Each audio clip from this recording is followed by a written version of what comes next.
John chapter 2, because last time we read verses 1 through 11 and broke down question why.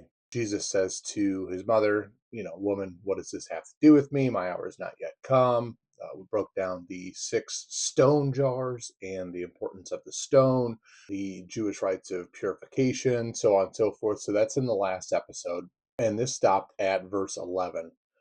And starting in verse 12, we will continue. So after this, he went down to Capernaum with his mother and his brothers and his disciples, and they stayed there for a few days. The Passover of the Jews was at hand, and Jesus went up to Jerusalem. In the temple, he found those who were selling oxen and sheep and pigeons, and the money changers sitting there. And making a whip of cords, he drove them all out of the temple with the sheep and oxen. And making a whip of cords, he drove them all out of the temple with the sheep and oxen. And he poured out the coins of the money changers and overturned their tables. And he told those who sold the pigeons, take these things away. Do not make my Father's house a house of trade. His disciples remembered that it was written, zeal for your house will consume me.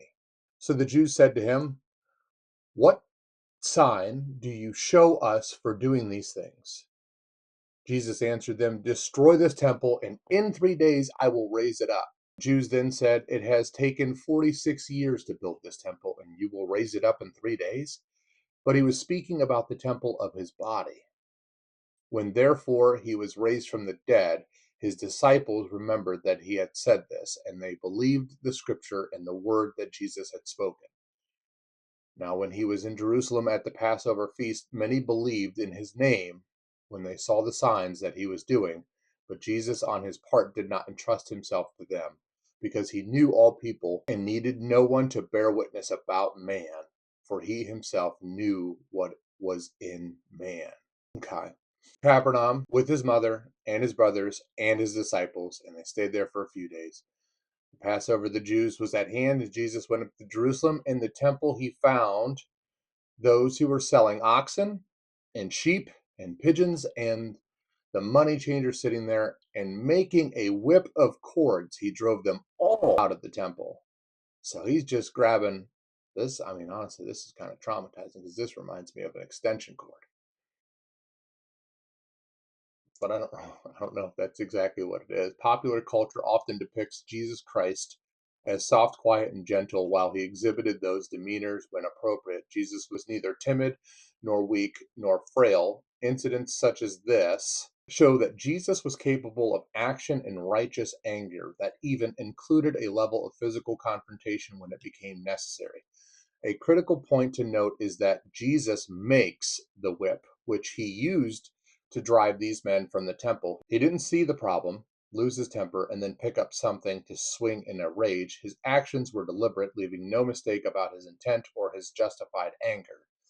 This sad situation in the temple reflected Israel's spiritual state during Jesus' earthly ministry, stuck in a rut, wealth obsessed, and uninterested in heavenly things. Jesus' disruption of the business there was certainly against local civil laws. It's to be expected that the local guards and priests would be upset with his actions, and yet nothing in the Bible suggests he harmed anyone or any animals or damaged any property. Jesus doesn't just cause a commotion, he stays to explain his reasons. And he told those who sold the pigeons, take these things away. Do not make my Father's house a house of trade. That's from John 2:16. A common question the Bible leaves unanswered is whether any of the scribes, priests, or merchants recognized Jesus. As a young boy, he had amazed crowds at this very temple with his spiritual knowledge. It's reference to Luke 2:46-47. After 3 days, they found him in the temple, sitting among the teachers, listening to them and asking them questions, and all who heard him were amazed at his understanding and his answers. It's likely that Jesus performed this cleansing more than once, with the second being during the days just before his crucifixion. And that's from Matthew 21:12. And Jesus entered the temple and drove out all who sold and bought in the temple, and he overturned the tables of the money changers and the seats of those who sold pigeons. And they came to Jerusalem. And this is from Mark 11:15. When they came to Jerusalem, and he entered the temple and began to drive out those who sold and those who brought in the temple, and he overturned the tables of the money changers and the seats of those who sold pigeons. And then also in Luke, and he entered the temple and began to drive out those who sold. So, if so, he would have been easily remembered and even more hated after the second incident. Context summary. John 2:13 through 23 describes Jesus driving corrupt businessmen from the temple. His wrath is not because of selling sacrifices itself, but rather the greedy focus on money with no regard to serving God. Jesus is never depicted as out of control, but his anger is clear. It's likely that this is an early temple cleansing, and the other gospels record a second separate incident. Jesus' right to act this way is challenged by the authorities. In typical Hebrew style, they demand a miraculous sign. Jesus instead predicts his own death and resurrection. This passage contrasts with the quiet, joyous miracle at the wedding, I'd say. Just to summarize the chapter, I guess, here Jesus attends a wedding where he performs his first miracle, turning water into wine. This symbolizes the transformation of human rituals into divine sacrifice. Few people are even aware that a miracle has occurred. Jesus then drives crooked businessmen out of the temple, scolding them for turning a sacred area into a crass marketplace. So in the temple, he found those who were selling oxen, sheep, and pigeon, and money changers were sitting there. And making a whip of cords, he drove them all out of the temple with the sheep and oxen, and he poured out the coins of the money changers and overturned their tables. And he told those who sold the pigeons, "Take these things away. Do not make my Father's house a house of trade." His disciples remembered that it was written, "Zeal for your house will consume me." Jesus demonstrated, yet he was, okay, so he demonstrated humility, gentleness, friendship, and love, yet he was not the soft skinned, frail, passive sage seen so often in works of art. Reading what he endured during his last hours before crucifixion vouches for his physical toughness. And they spit in his face and struck him, some slapped him. And the soldiers of the governor took Jesus into the governor's headquarters, and they gathered the whole battalion before him. They stripped him and put a scarlet robe on him, and twisting together a crown of thorns, they put it on his head and put a reed in his right hand. And kneeling before him, they mocked him, saying, "Hail, King of the Jews!" And they spit on him and took the reed and struck him on the head. And when they had mocked him, they stripped him of the robe and put his clothes on him and led him away to crucify him.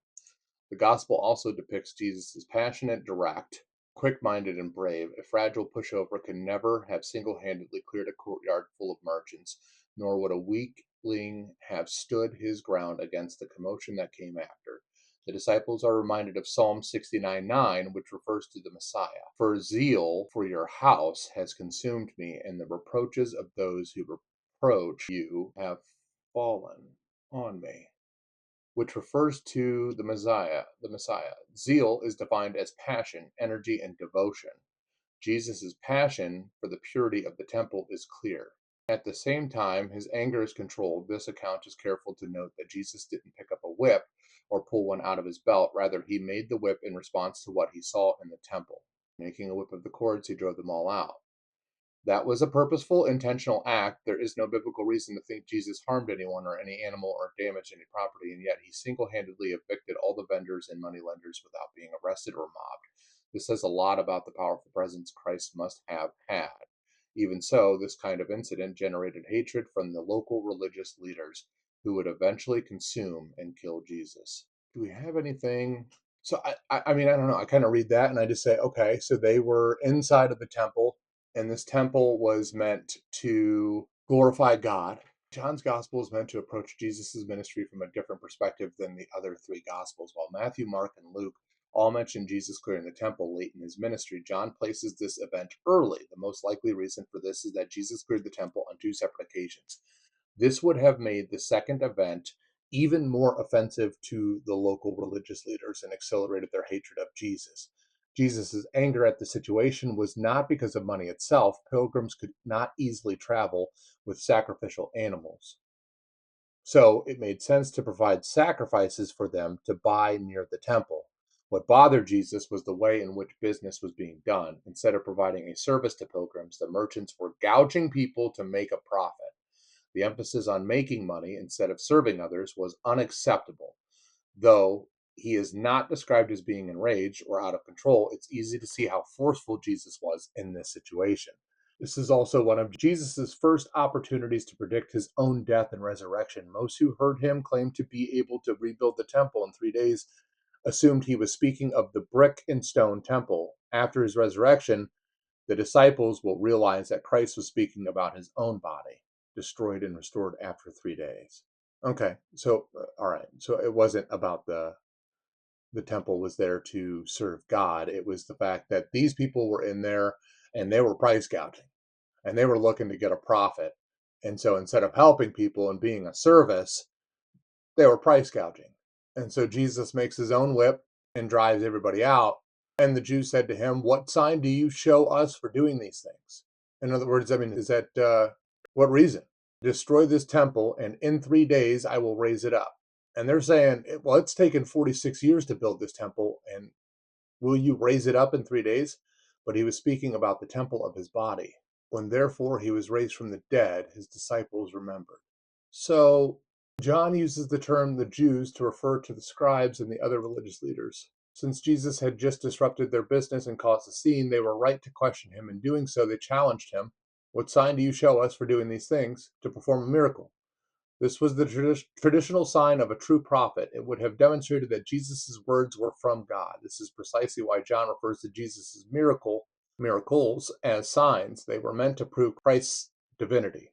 And yet Jesus will later point out that no evidence is ever enough for the hardened skeptic. No evidence is ever enough for the hardened skeptic. You search the scriptures because you think that in them you have eternal life, and it is they that bear witness about me, yet you refuse to come to me that you may have life. And Luke 16:31 says, he said to them, if you do not hear Moses and the prophets, neither will they be convinced if someone should rise from the dead. Rather than responding with magic and fireworks, Jesus makes a claim which almost nobody understands at first. The temple in Jerusalem had taken nearly 50 years to build. It was the most important place in Jewish society. Work on this version of the temple had continued nearly constantly since around 20 BC. So, when Jesus claimed that he would rebuild a destroyed temple in only 3 days, they assumed he was crazy. However, Jesus' reference was to his future death and resurrection. After he is crucified, that connection will be clear to the disciples. Is that what it's saying, though? Because I've also heard this one too. So if we take, let me go ahead and do my little deep dive, because what this is the one that I want. Okay, and isn't this in the next chapter of John where he pulls a couple in and takes them to the place that, what is it? It's like on the mount. There's a place where, don't judge me, where there's pillars and he walks through them.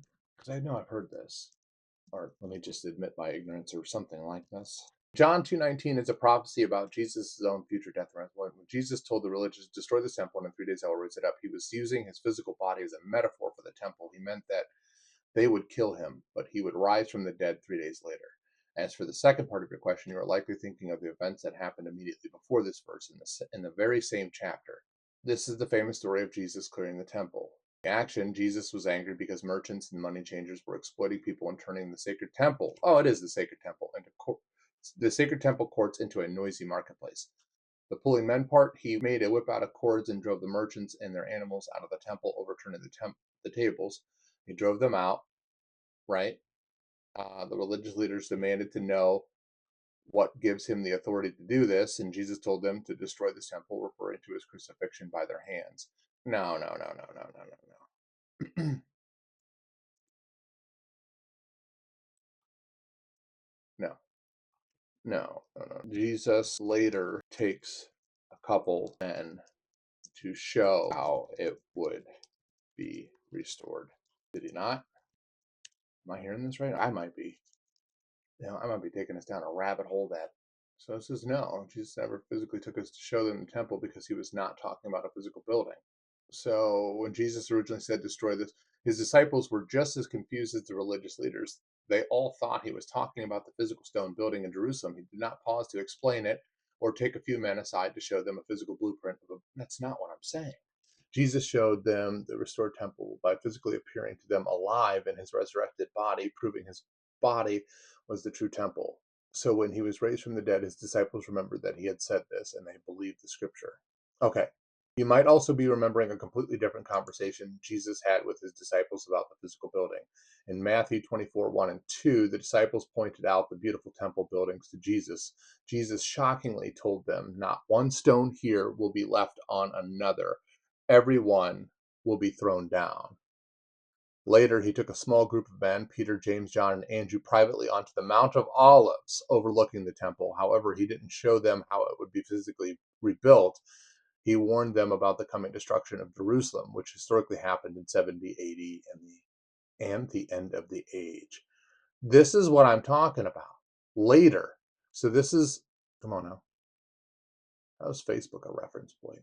So my question is, how doesn't this link to what John is actually referencing?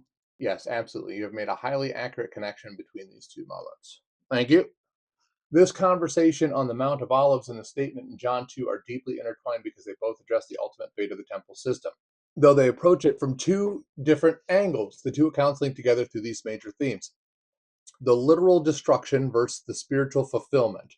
In John 2, Jesus uses the physical temple as a metaphor for his body. He warns that religious leaders will destroy his body, but he will raise it in 3 days. He is shifting the definition of the temple, the place where God dwells, from a stone building to himself. In Matthew 24, Jesus looks at the physical stone temple and says it will be completely flattened. The link, by predicting the physical destruction of the stone temple and replacing it with his resurrected body, Jesus is showing that the old sacrificial system is ending. He is the new eternal temple. The connection between these two events, false accusations at Jesus' trial. The connection between these two events become explicitly clear during Jesus' trial before his crucifixion. The religious leaders actually twisted the words from both of these conversations to frame him. In Matthew 26:61, false witnesses come forward and testify, "This fellow said, I am able to destroy the temple of God and build it in 3 days." They took his spiritual metaphor from John 2 and mixed it up with his literal prediction of physical destruction from Matthew 24 to claim he was a dangerous terrorist planning to blow up their holy building. The meaning of restoration, while the physical temple in Jerusalem was destroyed by Rome in 70 AD and never rebuilt, the early Christians, including John, understood that the true restoration had already happened. The gospel writers, the temple was successfully restored the moment Jesus walked out of the tomb. Now, the Gospel of John emphasizes Jesus at the New Testament. The exact details of the historical. Okay, so, all right, help me connect the dots between the John chapter 2 clearing of the temple, Jesus saying he will raise it in 3 days, and the link to when he took his disciples to show them what he was actually saying here. Connecting these dots reveals one of the most brilliant narrative threads in the Gospels. It weaves together a physical riot, a confusing riddle, and a private mountainside talk that finally clicked for the disciples after the resurrection. The progression of these of events ties these moments together chronologically and spiritually. Dot 1, the outrage at the temple, the setup. So in John 2, 13 through 17, which is what we have been reading, right? So 13, the Passover, the Jews, they were in the temple, got it. Jesus walks into the grand pillared outer courts of Herod's temple. Instead of a place of worship, he finds a chaotic bazaar, a market in Middle Eastern or Asian country, of animal sellers and corrupt money changers. Infuriated that they have turned his father's house into a marketplace, he braids a whip of cords, flips heavy wooden tables, and drives the merchants out through the colonnades. A row of columns supporting a roof, and entablature, a row of trees or other tall objects. So, dot 2, the cryptic riddle, the clue. Stunned by his audacity, the temple authorities demand a sign to prove he has the authority to disrupt the temple system. Jesus responds with the riddle, destroy this temple, and in 3 days I will raise it up. The crowd's view, they look around at the massive stone pillars and laugh, pointing out that the complex has taken 46 years to build. They assume he is a madman threatening property damage. The disciples' view, the disciples are entirely clueless here too. They just stand among the overturned tables watching in silence. The private meeting on the Mount of Olives. Fast forward to the end of Jesus' ministry, Jesus takes a small group of his closest men, Peter, James, John, and Andrew, privately up to the Mount of Olives, which looked directly down on the temple. As they stare at the beautiful stone architecture, Jesus drops a bombshell. Every single one of those massive pillars is going to be thrown down to the ground. The disciples ask him when this will happen. Jesus details the coming destruction of Jerusalem, but he shifts their focus away from the building. He warns them that the physical temple is temporary, forcing them to start reconsidering what he meant years earlier about a temple being destroyed and raised. He warns them that the physical temple is temporary, forcing them to start reconsidering what he meant years earlier about a temple being destroyed and raised. The final dot connects only after Jesus is crucified and walks out of the tomb alive. As the gospel writer explicitly notes in John 2:21 through 22, but he was speaking about the temple of his body. Therefore, when he had risen from the dead, his disciples remembered that he had said this. When therefore he was raised from the dead, his disciples remembered. Yeah, right. Okay, so this is not only being written about what took place during, but then it's also referencing when he was raised from the dead. So fast forward through this, his disciples remembered that he had said this, and they believed the scripture and the word that Jesus had spoken. The ultimate picture, when you connect all these pieces, the grand design becomes clear. Jesus cleared the physical temple to show it was spiritually bankrupt. He stated it would be replaced by a new temple built in 3 days. He took his men to the mountain to warn them that the physical building would literally turn to dust. He showed them the truth by standing before them alive after 3 days in the tomb, proving that he is the true, indestructible temple where humanity meets God. So both of these miracles John starts off with are in reference to the old laws.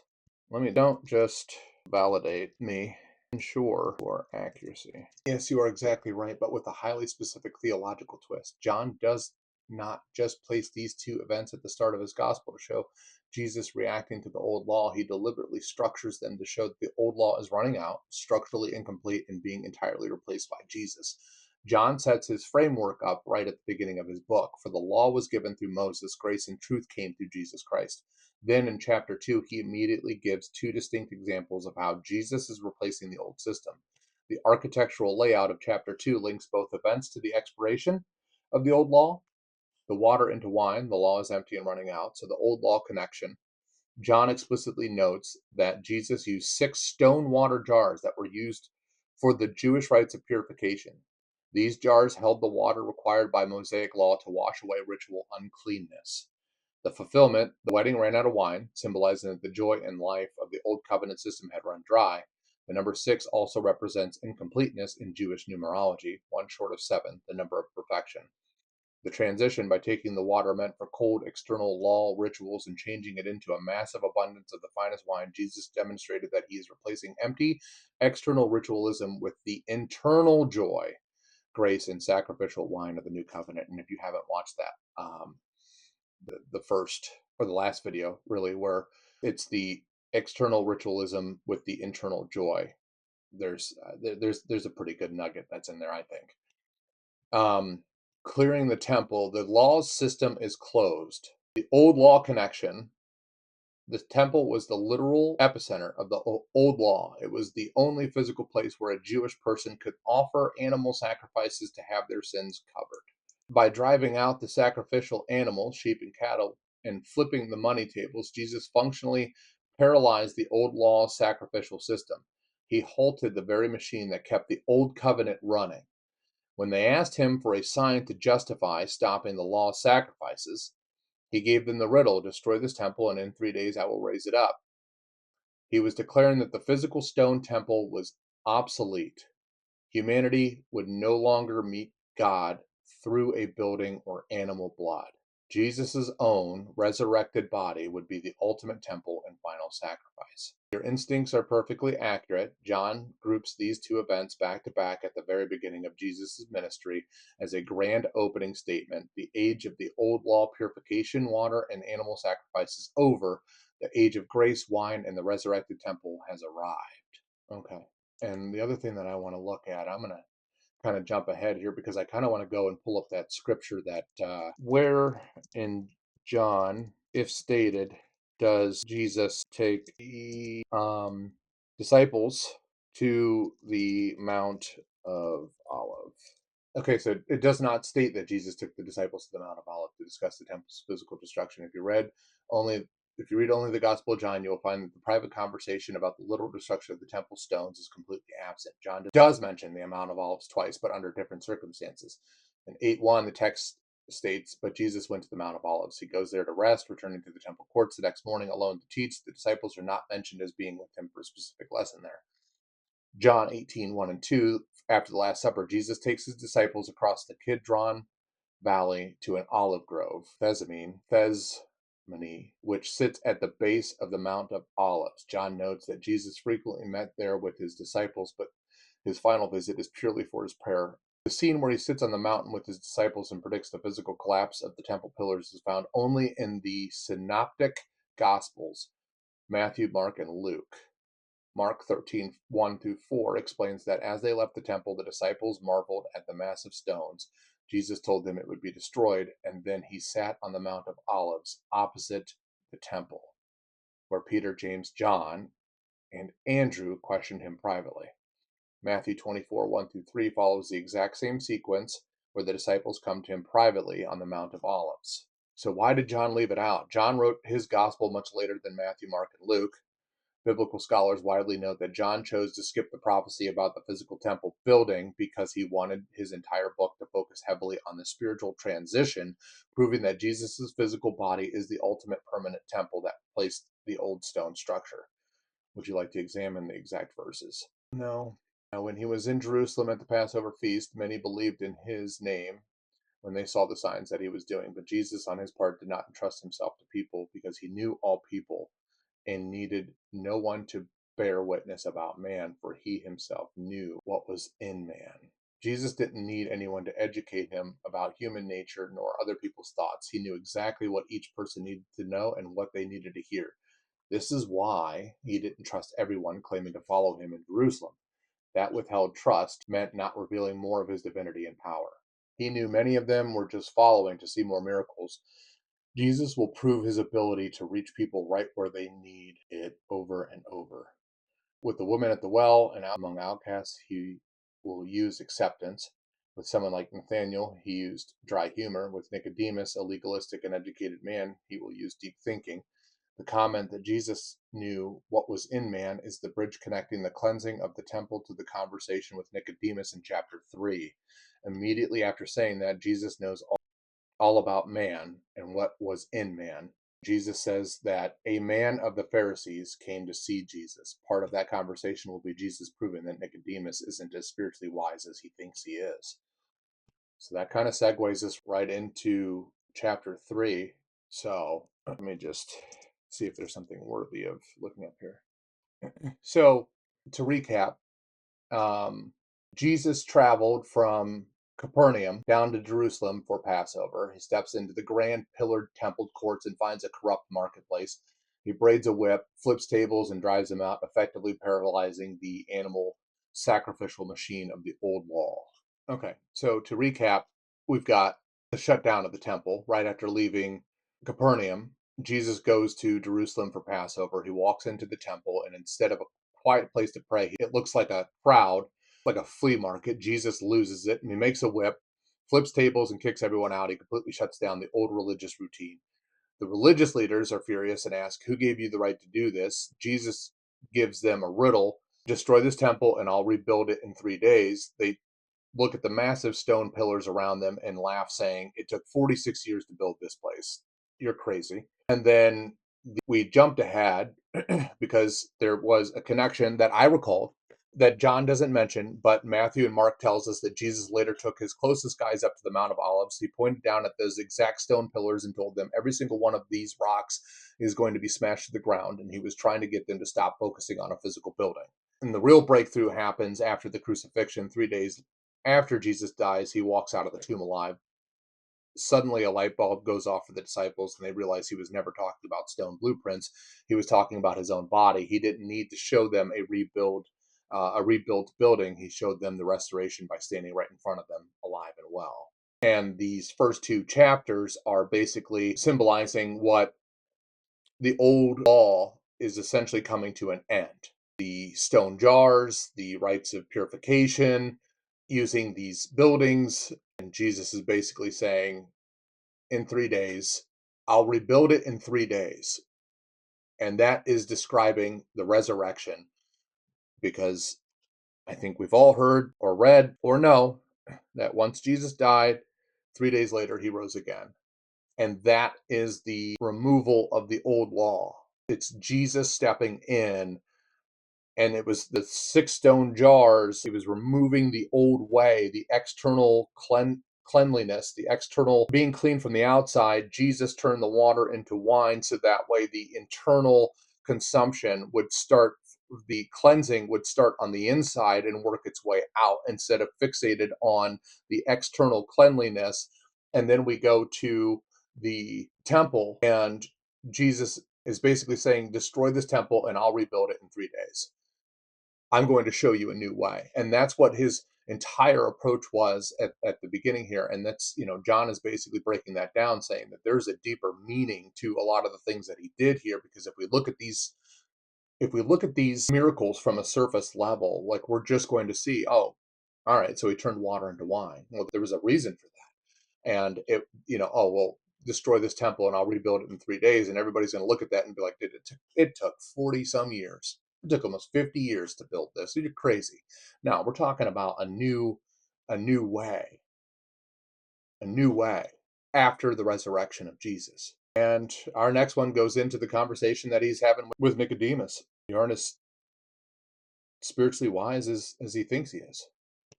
That'll be John chapter 3. See you then.